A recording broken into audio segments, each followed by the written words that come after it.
salut!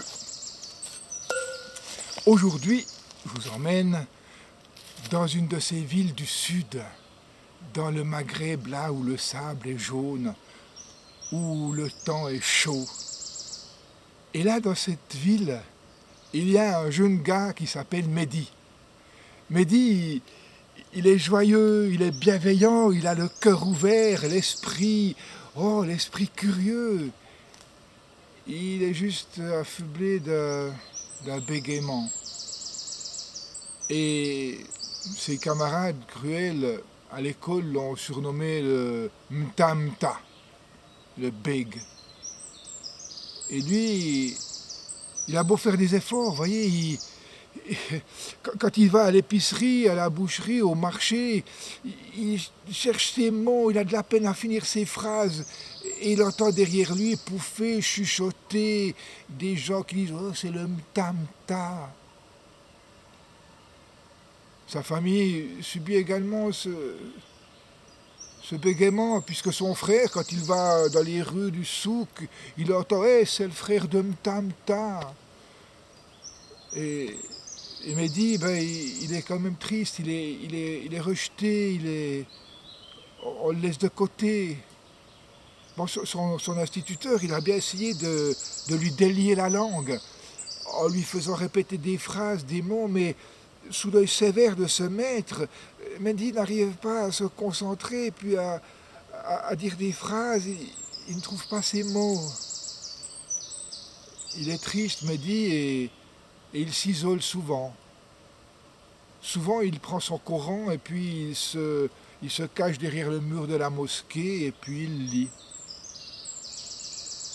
Or, un jour de grande chaleur, il est là, derrière la mosquée, avec son Coran, et puis il est en train de dire, quand il entend la voix du muezzin, là, à l'heure de la prière, alors il se dépêche d'aller regarder à quelle page se trouvent les versets que déclame le muezzin, et à voix basse, en suivant de concert la voix du muezzin, il répète ce qu'il entend, il lit, et les mots se suivent, les phrases se forment, sa langue se délie, il observe les intonations, les dits, les silences aussi.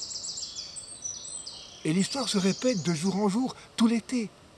Tout l'été, voilà Mehdi qui se retrouve derrière la mosquée avec son Coran et qui met sa voix dans celle du muezzin. Et puis, sa langue se délie. Il réussit à s'exprimer, à se séparer de ce bégaiement qui le poursuit partout. Alors, l'automne arrive. Le muezzin tombe malade, il n'y a personne pour le remplacer. Mehdi, sûr de lui, mais sans orgueil, va voir l'imam et lui propose ses services. L'imam lui fait réciter quelques versets. Et là, il est impressionné, il est époustouflé, il est émerveillé par cette voix de velours, par ces intonations qui sonnent justes. Il est émerveillé, il lui dit « Mehdi, vendredi tu montes au minaret et tu récites. » Et ce vendredi-là, on entend sur la ville une voix qui s'épanche comme une pluie bienvenue. Une voix de velours, une voix claire, magnifique. Les hommes, les femmes, les enfants se précipitent à la mosquée. Et voilà qui dit « Ah mais c'est le bég, c'est Mta ».